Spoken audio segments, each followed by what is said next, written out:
All right,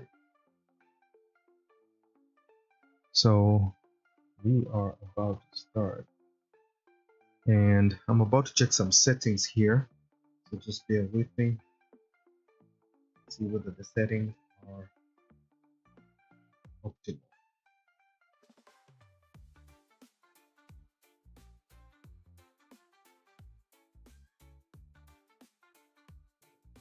Broadcast has done.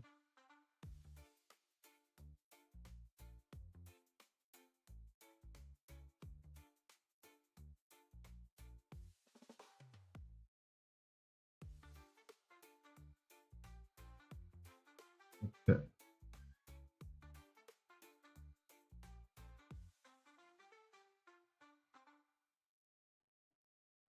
Bear with me.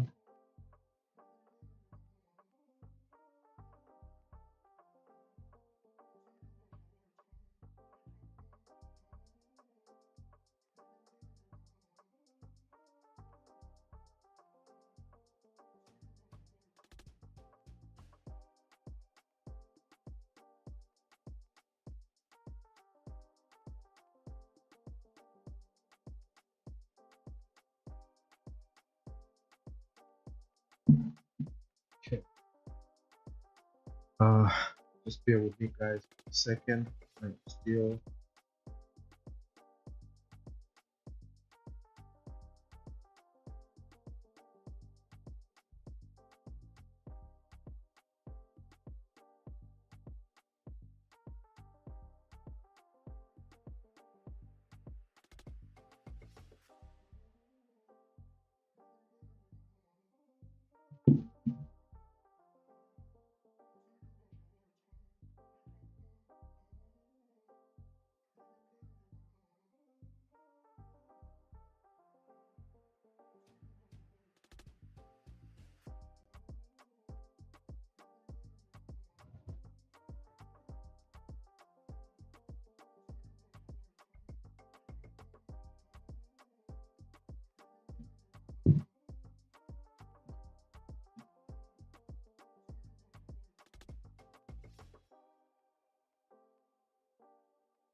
okay. Still checking because I think something is not right.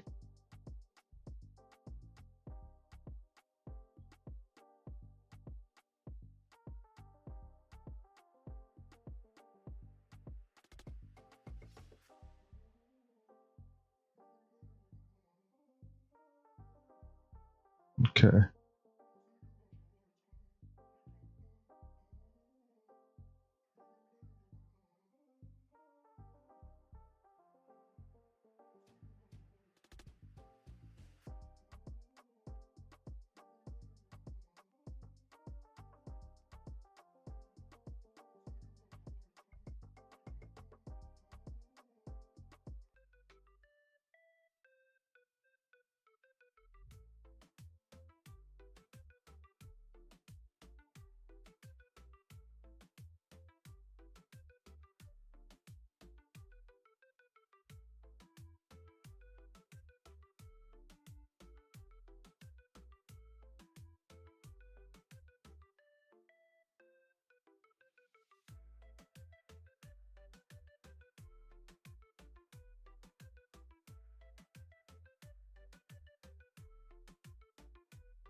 Bear with me, guys.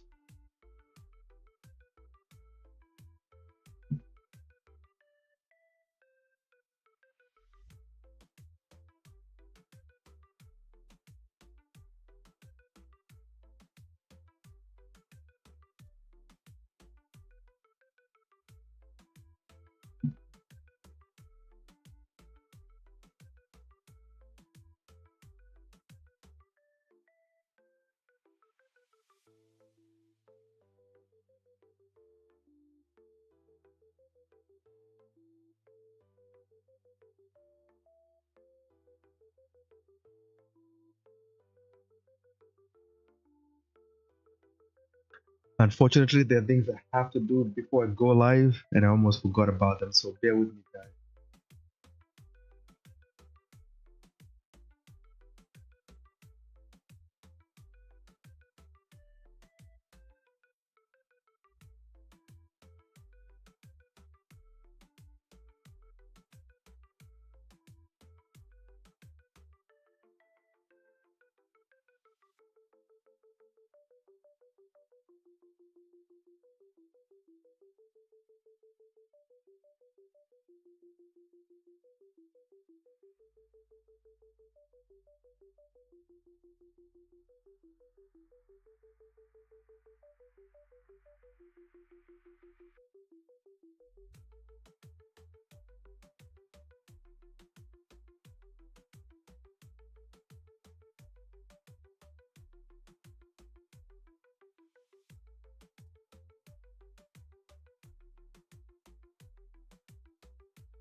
Flaquito Gil en el beat, en el beat.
Alrighty, so let's see here.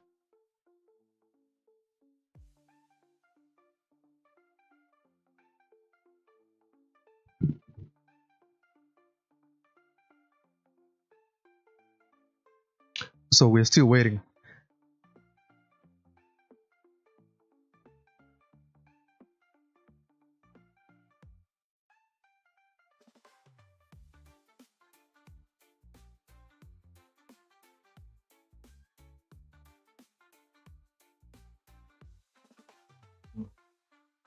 I actually closed the tab I was not supposed to close.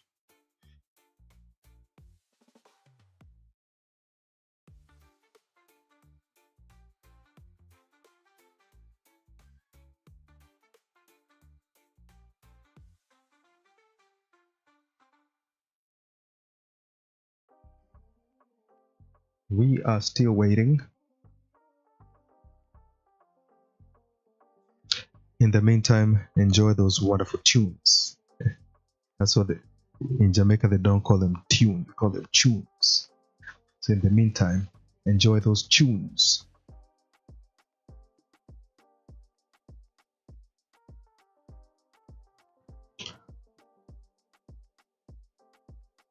So we're checking out on what's going on in the world.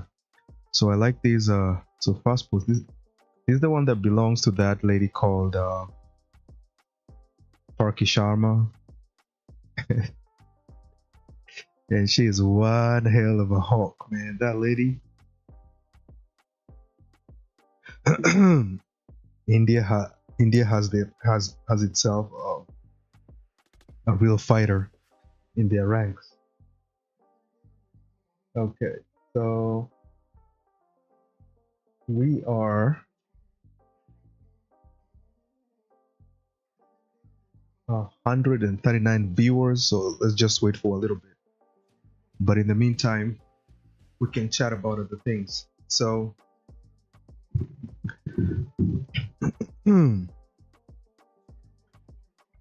so as I said, this channel, so this broadcast itself is going to be for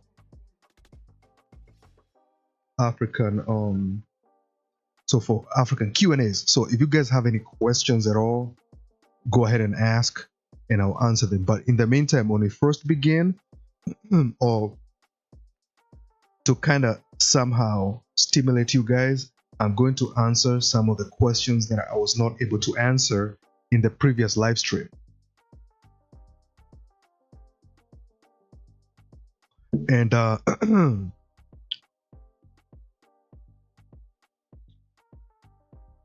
and let's see.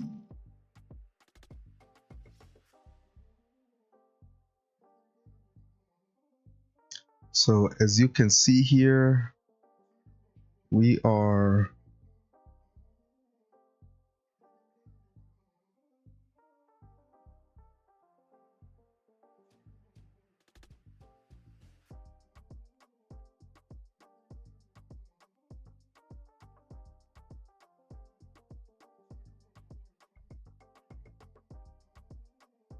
about 500. So we have 500 people online right now, and we would be double that number if it wasn't the fact that I forgot to set up the premiere.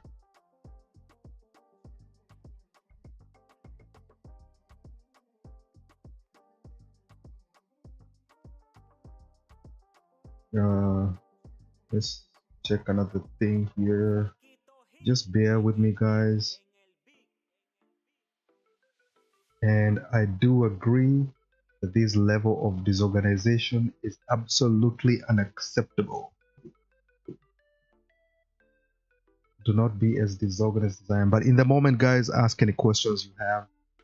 Again, we'll be talking mainly about geopolitics here in Africa.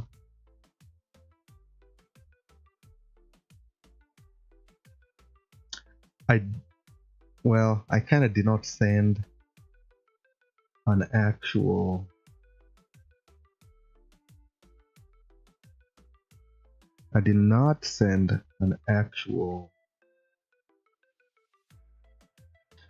premiere, so that's gonna be a problem.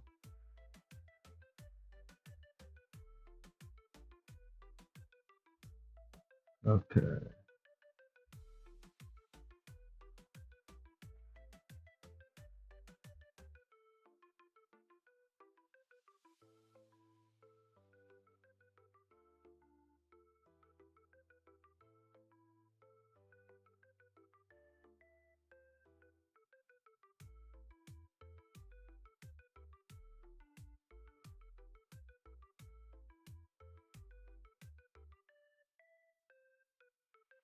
Okay, so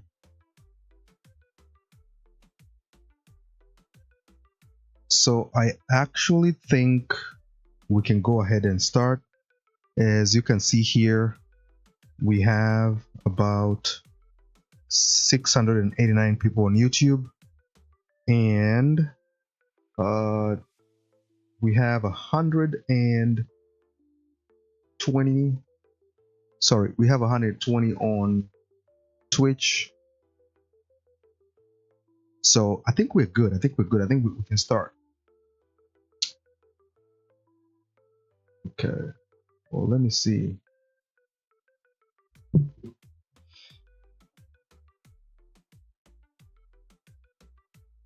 Alrighty, guys. So, as I said, I do apologize for not setting up a premiere. Otherwise, we would have double the numbers we have right now, but that's fine. Um, everybody makes mistakes, but the caravan keeps moving, right? So right now we have about 800 and 22 people on YouTube and about 150 on Twitch. I think that should be good enough. Very soon here, our guest will be joining us here soon. So let's see.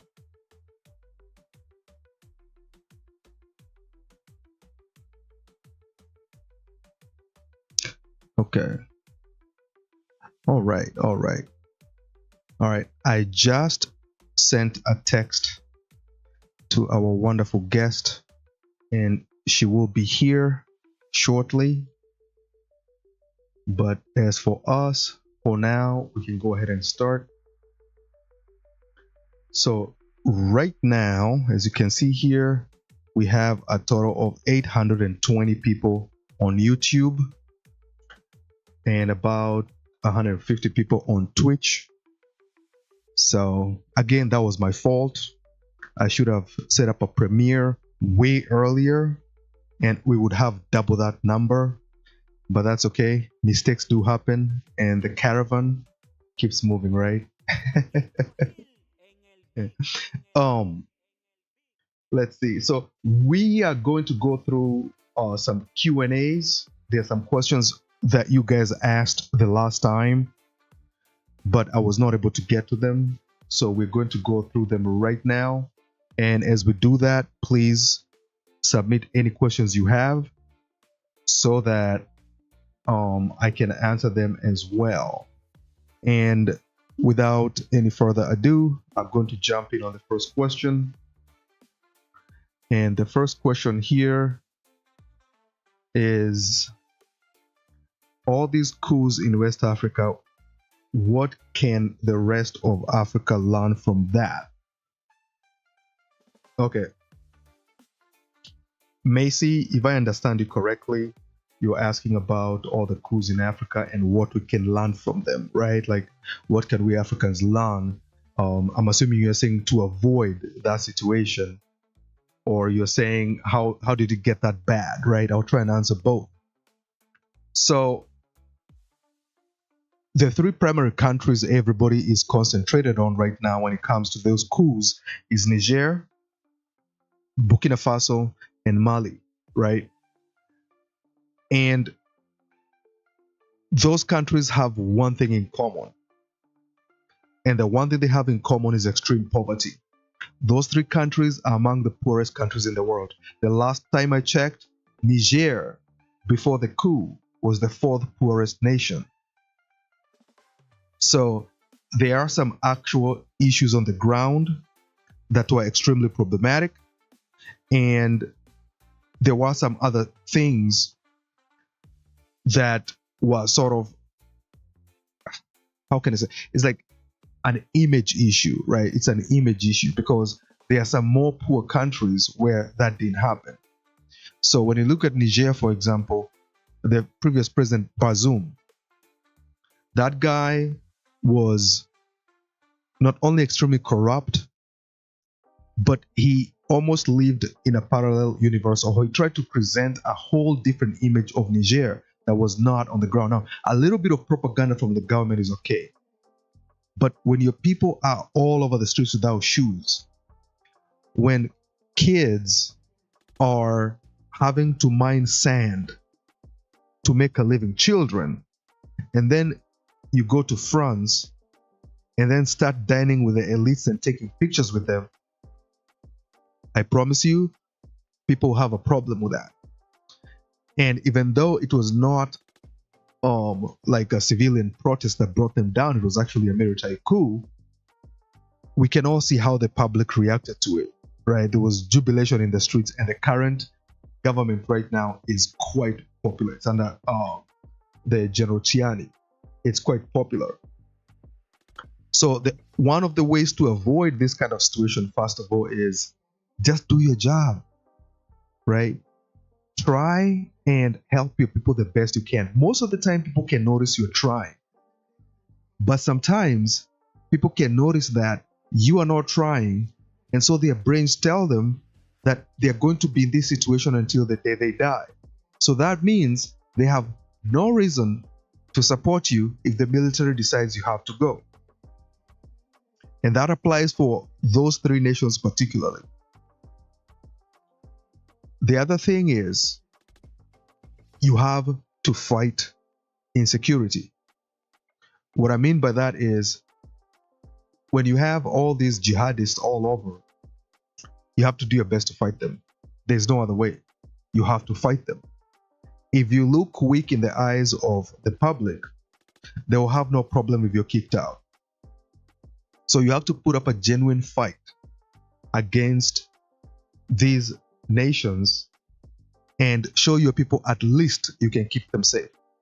If they can't go from home to the market or home to school without knowing whether they're going to come back alive, you will have a restless population. So that was the other thing that played a part in these coups in West Africa, was the fact that the security situation had deteriorated almost completely. And in my opinion, actually, no, let me not say that it's a conspiracy, but the story goes that most of those jihadists have connections with, with France, the former colonizer, and probably other powers, right? And so the idea was to use them to keep them in check. But even if you tried, it's very difficult to control those groups. You may intend to have like 1,000 fighters out there in the desert, but then what are you gonna do if they grow up to be 20,000? You don't have the capability to really fight them, and so you have to try and provide security to your level best. So most importantly, do your job. Make sure that your people get the basic minimum for them to be calm, meaning security, food, shelter, and all other basic needs. Just try and provide these basic needs for them. I promise you one thing: Africans don't ask for a private jet in order for them to be happy. No, just give them basics. Most of the time, as long as you give them basics, and then you show them you're trying to do the best you can to make their life better, and they can see you work well, you will be all right for most of the time. Secondly, the physical issue of the situation, which is the military. The military in these three countries basically revolted and basically overthrew the governments for many reasons. You can claim they were, they wanted power, but the most important thing is this: they were all getting defeated by jihadists. These generals, including Captain Traore, they all knew something else can be done. They knew that they knew the French were not helping, and they could have seen they were seeing, for example, the Russians in Central African Republic just do a great job and just completely destroy those jihadists. So in their minds, they were saying, wait a minute, we're about to get overrun by jihadists, and yet a few group of Russians in Central African Republic just completely saved the capital city of CAR and beat the jihadists, or you can call them bandits, and beat them off all the way back. And the only thing they had to give up was some mining deals and whatever. All those countries thought that the government was failing the military. So all those militaries felt that the government was failing, right? And so the next question. Oh, yeah. So there's another question, but I'll skip that and I'll come to that later, because there's another question that literally follows up what we're talking about,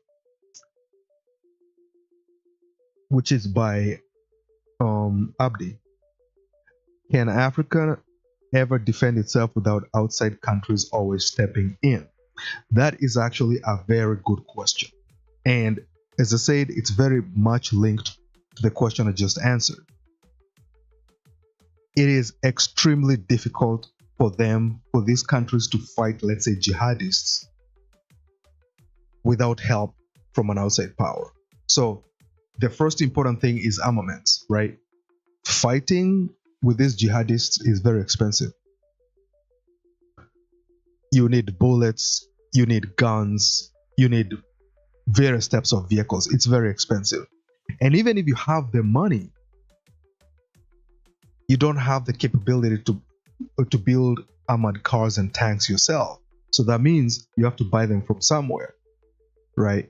Now, if you try and buy them, if you're not getting along with the West, good luck with getting weapons from them. So at the end of the day, for example, you end up getting armaments from probably Russia or Iran or something like that, right? So the number one thing is armaments. You need to get them from somewhere, and you need to have them delivered as quickly as possible and with as few strings attached as possible, right? The other thing is these jihadi groups are heavily well funded, and all these weapons and other supplies to keep these insurgencies going on are provided from outside those nations. That means there's a lot of money moving across borders. So if I give the example, probably like Niger doesn't have any capability of following accounts of these jihadists and closing them and tracking them.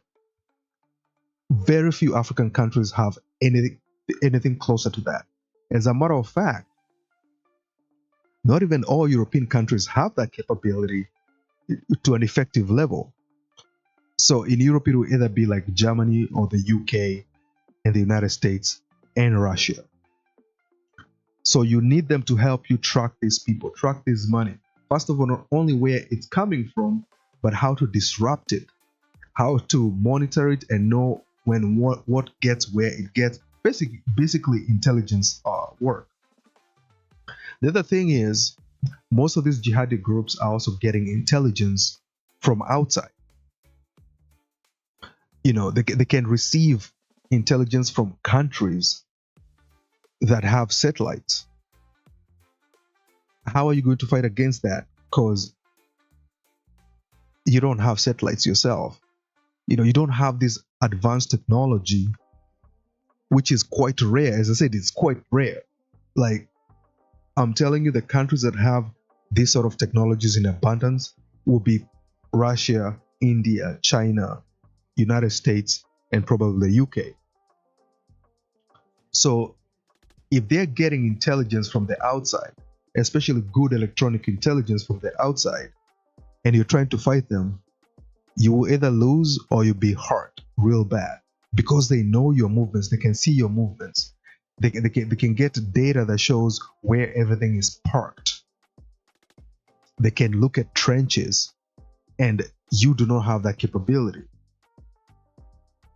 So you need another country out there to help you, because they are getting help as well. The other thing, obviously, it's something we mentioned, but it's also important, is we're getting into the age of drone warfare. For you guys who have been watching the war in Ukraine and Syria, and also the previous conflict in Iran, you saw how effective drones are, not only for gathering intelligence, but also as kamikaze drones. You know, drones that can basically strike vehicles and people and even buildings, right? Some of these drones are actually strategic in nature. But so you need other countries to help you. There's no way out of it. Otherwise, you either lose or you'll go through needless suffering and losses while you can actually get help from other countries. So that probably answers that. The other question is, why are all these big powers fighting? What are all these big powers fighting for in Africa? What does it mean for us in the long run? That's actually a very good question, and it's a little bit difficult to answer because there's so much information there, right? So why are all these big powers? So the big powers, I'm assuming you'd say, is China, the United States, Russia, and the European Union, right? Well, we all know the histories of all these countries in Africa, right? So the European Union, uh, former colonizers. So we are attached to them as Africans from there on. Remember, when most of these countries got independence, they were granted independence, yes, because the Europeans knew that it was going to be war until they leave. So they basically gave most African nations independence, but still kept some strings on there. So they are very, very much connected with each one of their former colonies. As a matter of fact, most former British colonies are members of things like the Commonwealth and all that nonsense. So that's AU. The United States is the global hegemon at this point, and it has a lot of military infrastructure in Africa. And China is sort of a newcomer. Of course, they've been interacting with Africa for a long time, but they have really invested a lot in Africa, like a ton.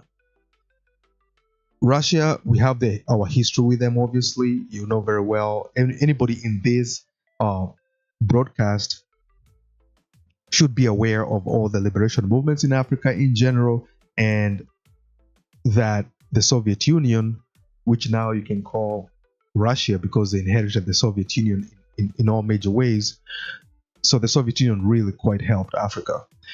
And most of us know that, that when the AK-47 landed in Africa, that's about the time when all these European countries were ready to give independence to African nations. They understood that the moment these guys have automatic weapons or semi-automatic weapons, technically, of good fighting condition, they're gonna lose their lives. They knew they were gonna lose their lives, and they knew within their brains that they cannot hold on to these huge populations for a very long time. But one of the reasons they left is, the AK-47. That's what we have. Is it Mozambique? The flag has an AK-47 on it, if I'm not wrong. So we have Russia. So to go back again, all these countries obviously are in Africa and interact with Africa for economic reasons, right? We all know that. But also influence. And some other things that are a little bit nuanced. For example, Africa is going to be very useful in future because of labor, right? So the average age of, I'm from Kenya, and Kenya, the average age of Kenyans is about 17 years old. Most of Africa, sub-Saharan Africa especially, the average age is 16. If you compare that to Europe, where the average age is 43, you can tell, you can see what I mean by that. So eventually, most of the available labor and most of the available production eventually will shift to African countries. And China knows that. And China is doing that, especially in a heavy scale. They have a lot of their manufacturing now going on in Ethiopia. After Ethiopia got a huge surplus of electricity, now they can do a lot of manufacturing. And China has transferred a lot of their manufacturing to a lot of manufacturing, not a lot of their a lot of manufacturing has been transferred to Ethiopia. Now, we have also noticed agriculture, right? After the United States and China got into it, and the United States put sanctions on China cut off almost all agricultural goods from the United States, which is like $53 billion worth of goods. So they're not buying American agricultural products, especially soy. Most of that has gone to Brazil. So China it has invested hundreds of billions of dollars in Brazil to develop infrastructure and farms that will basically export food to China. What people don't know is that a lot of that has also been transferred to Africa. So there's a lot of soybeans being grown in Africa right now than any other time in history. So my point is, with China, they have a lot of plans, and don't listen to the haters. Most of them, if Africans are careful, most of the plans that the Chinese have towards Africa are actually beneficial, right? Sorry guys, I'm just recovering from a little bit of a cold, but I'll be fine. The EU, they're up to their own stupid game. So the Europeans have never learned how to deal with Africans, never, and I don't think they ever will. There's something really wrong with those people. So, like the guy who was overthrown in Niger, Mohamed Bazoum, they would call this guy to Europe because they do that all the time. They'll like literally, they'll say it's a bilateral meeting or whatever, but they'll just summon an African president for some reason or another, and then they go over there, right? And then he appears with them in public, shake hands, blah blah blah. But then, excuse me, the president will be interviewed by some 21-year-old journalist who will ask him questions like, why are you so poor? Why is it so hard for you to manage your country? You guys cannot manage your country. While at the same time, countries like France had completely fleeced these nations. Niger was providing almost all the uranium that France needs to light up their country, but Niger had almost no electricity. As I said, their kids were basically mining sand to help their parents to survive.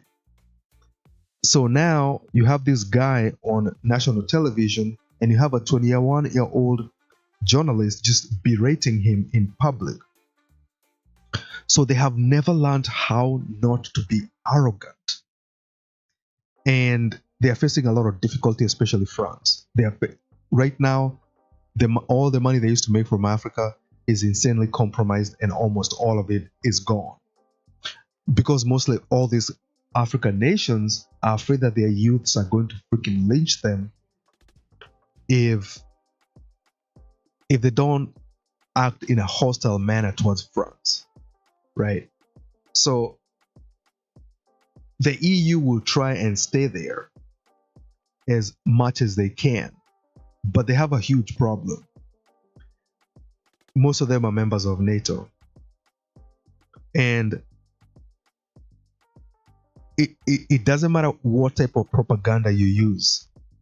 The average African will never forget the fact that all former colonizers, including America that got slaves from Africa, are all members of NATO. So to Africans, NATO is a military alliance of former colonizers. And we also what they did to Libya, right?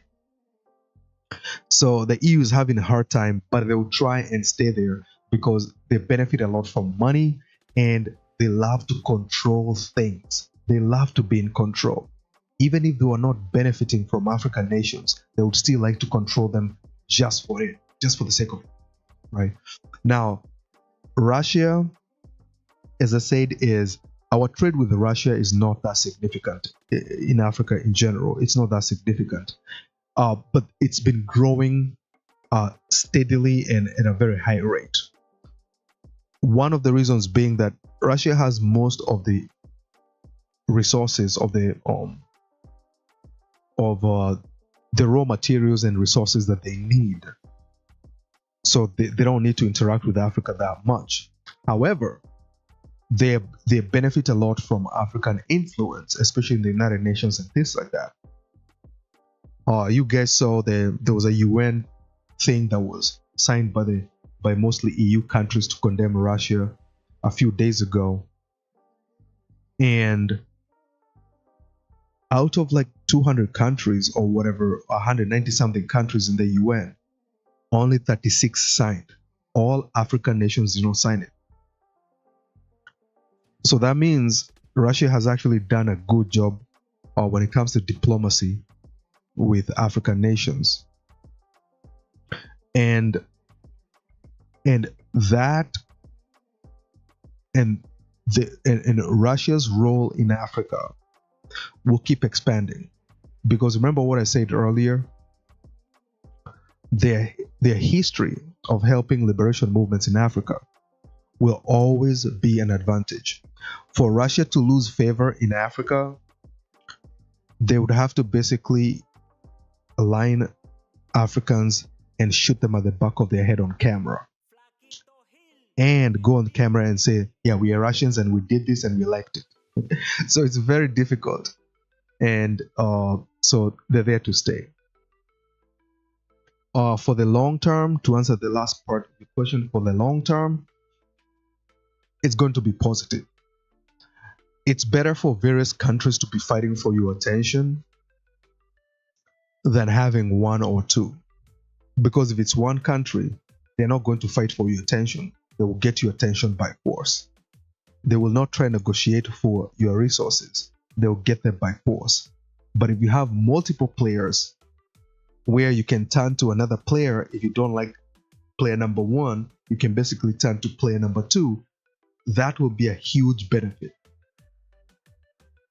So when all these countries rise up and become strong, and countries like India, Russia, China, it's a net positive for us here in Africa. The other question is,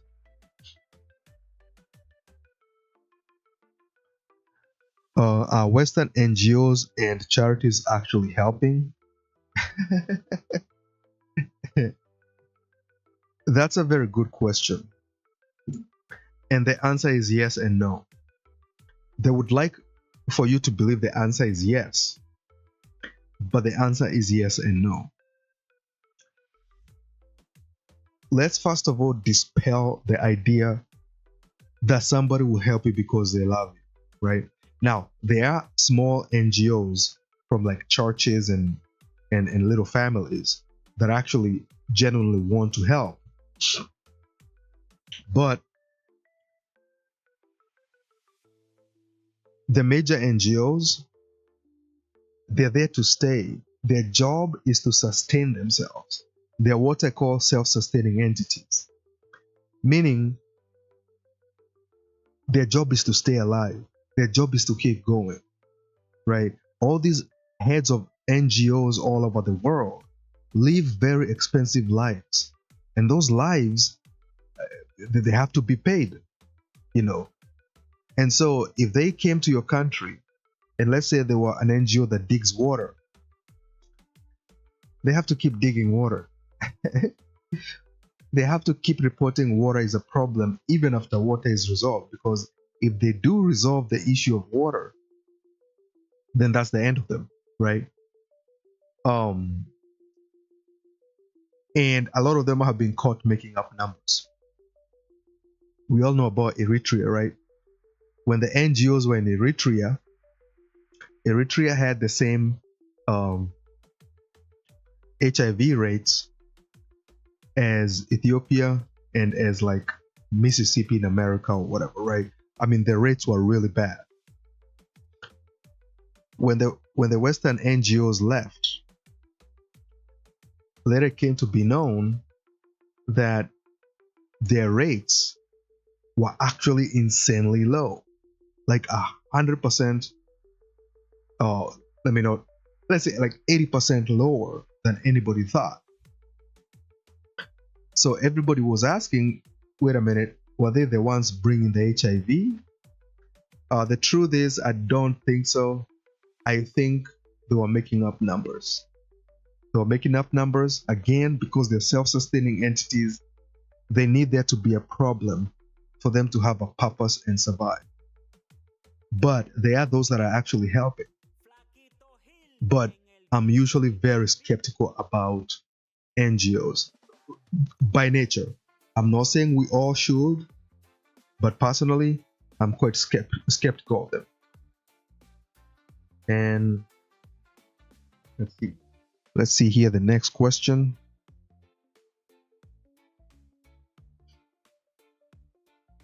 Has the Ukraine war changed how African countries pick their allies? That's also a very good question.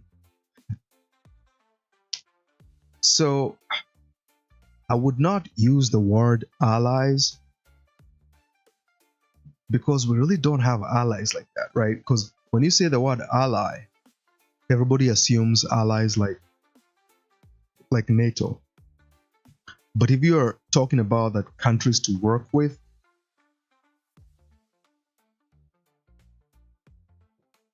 this war has changed everything. Everything. First of all, when the conflict started and all these Western nations went around telling African countries how to vote on like UN resolutions and whatnot, the resistance was insane. I was surprised. Not a single African nation actually put sanctions on Russia, which took me by surprise. I think if they did it initially at the beginning of the war, that was a possibility that some countries would have. But they did it at a time way after the West had already put all the sanctions they could and Russia had survived them. So African nations were like, wait a minute. So first of all, their trade volume with Russia is very little. It would not at all affect or change Russia's behavior. Secondly, most African nations are on thin ice with their public. So why would they use their very little political capital they have to go after Russia? It doesn't make any sense, right? So they thought about it and they were like, no, we won't do that. And then the United States passed a bill that was supposed to punish African nations for not punishing Russia, which was crazy. Now they have never acted on it, but I think it was there to scare them, and it didn't work. Until today, I'm puzzled by that. But I think most of them thought about it and they were like, wait a minute, what are we getting ourselves into?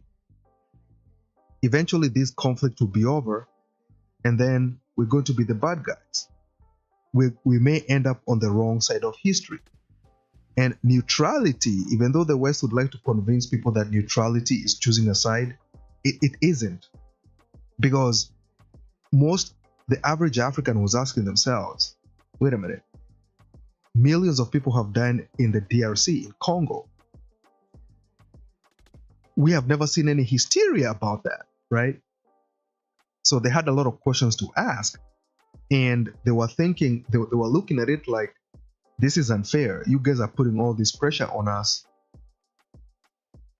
but you don't even care about the things that happen within our own continent, right? So that whole thing fell apart. And so to answer your question, has the Ukraine war changed how African countries pick their allies? Yes, it has. It definitely has. African nations are now way more closer to Russia and China after this war than before. There's also another thing too, as to how they're choosing.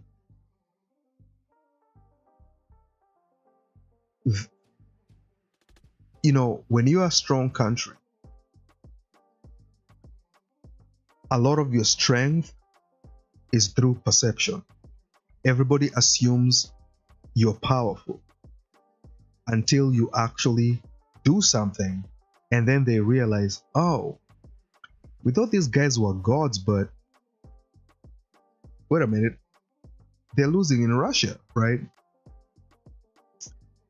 So their inability to crush Russia has played a very huge role in the decisions of these African countries in who, let's say, they trade with and interact. In other words, you have shown more or less the worst you can do. So we are not afraid of it because now we have seen it. It's like a bully in school. Everybody's afraid of the bully until he actually gets into an actual fight and everybody understands his limits. It is literally the same thing in general. So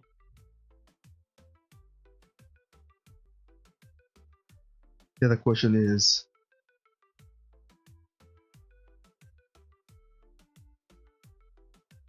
do you think that Africa will ever be united like one big block or no?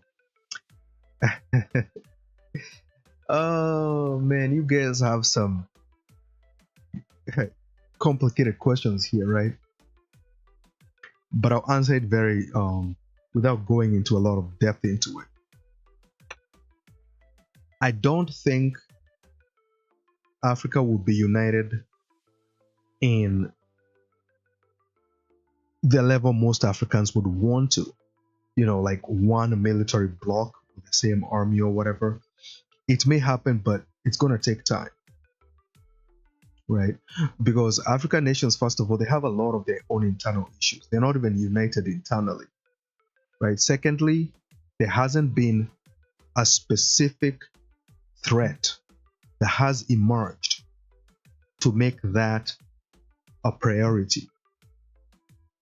The biggest problems we're dealing with are jihadists. And jihadists are not that existential. They're troublesome, it flares, goes up and down, but they don't necessarily pose an existential threat to most African nations. The other thing about it is that would be against the wishes of a lot of powerful countries, especially Western countries. What that means is they will do everything to make sure that does not happen. And that's not me just imagining or assuming. Literally, that is exactly what they would do. They'll do anything to make sure that doesn't happen. And we saw that back in the days of the war in Angola. Former CIA officers wrote books about how they spent billions bribing African leaders for this or that situation, or to sway them to vote one way or another. So that means they would put a lot of effort to make sure that doesn't happen. Will it happen? I think inevitably it will. But it's gonna be way after me and you are gone, way after me. And I'm just being realistic about it. I'm not trying to, pour cold water on those people who want it to happen. I'm just saying that the conditions for it to happen within our lifetimes have not yet availed themselves, right? So it's gonna take time. I mean, look at us in Kenya. We have the East African community. We have a lot of difficulties working within that right now. Like Tanzania and Kenya are not like good friends for this or that reason. So it's gonna be quite difficult, and the conditions are not there yet. But conditions may actually avail themselves. There is a very high possibility that if Russia and the West went into full-out war, it may speed that process very, very quickly. And I would encourage that process to be done as quickly as possible. And here's the reason why. Eventually, it will be needed. So why not do it now? Right? Eventually, it would be needed. So why not do it now? Because when things start getting very difficult for countries outside Africa, especially European countries, they're going to be very desperate for very many reasons. Right now, they've been cut off from Russian oil. They are very hungry for cheap energy. And there will be many of those kind of problems arising, and they'll get very desperate. So being united in any shape or form would be very beneficial. So I would do it now before we actually need to do it, or try and start now, go through all the difficulties involved in doing it, and then eventually say, well, we learned this, and that, right? But that's my opinion.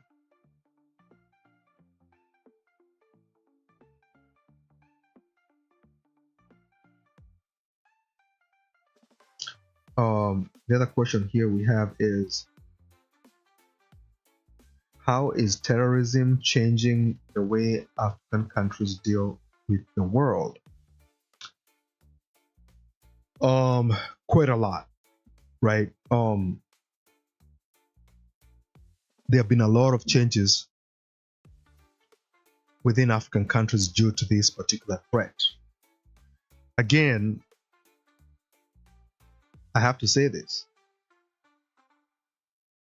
If any one of you have ever played the video game Civilizations, imagine if you had a hack that would allow you to control the barbarians. That means you'd be able to attack other countries with barbarians without declaring war. This is what these jihadists are.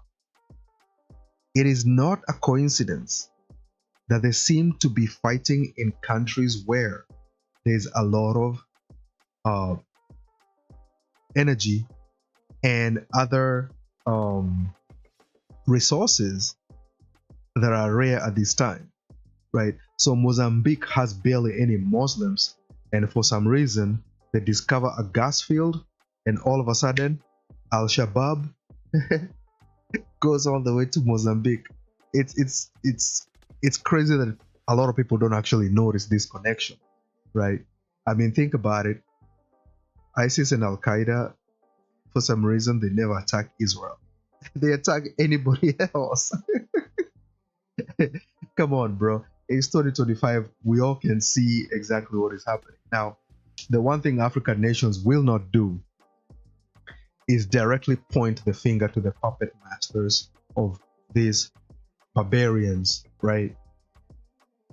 And there's a reason to that. So one, if you point a finger to them and say the United Arab Emirates is the one that's funding Boko Haram, the moment you say that, then your people will tell you, then what are you going to do about it? And almost each and every African nation does not have the strength to go all the way to the Middle East and fight the UAE, right? They're not going to do it, right? Secondly, you may end up souring relations with them. Some countries still want to remain, to have an open door for almost every country and not point out one single country as the enemy. So most of the time they try to figure out what the puppet masters of these jihadi groups want, and then they try and give them what they can to stop. Most of the time it never stops them. What it does, it holds them back. And then when relations are bad between your country and the puppet masters of these jihadists, when these go bad, all of a sudden, whoop, they're back again and they're being insanely hostile. So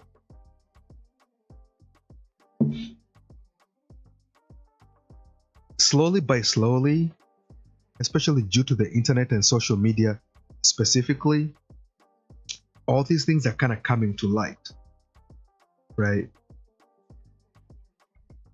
Like, you remember when South Africa was told to stop to sanction Russia, and then they were told to stop sending armaments to Russia or whatever, and they declined. The next day, the US State Department announced that they have information about a terrorist threat in South Africa. Since when do you have ISIS and Al Qaeda in South Africa? You know, but then the public called it out as a threat. The government personally did not say that. They criticized the announcement for not involving them before announcing it, but a lot of their low level politicians pointed it out. Hey, these people are threatening us with terrorism because we refused to sanction Russia. So they will not be able to play these games that well in future, right? So I don't know whether I've answered your question though, but how is terrorism changing the way African countries deal with the world? I think that's a good answer. There's more awareness. They are reaching out to countries who are not their traditional supporters, like Russia and Central African Republic. Russia is in Mali. Russia is in Niger. Russia is in Burkina Faso and some other countries.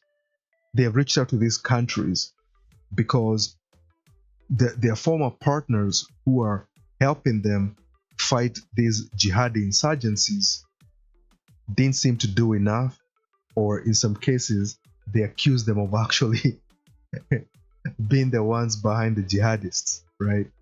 So a lot has changed because of that.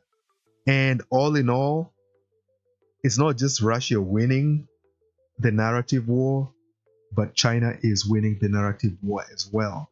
Because every Africa knows that China does not sponsor a single jihadist group,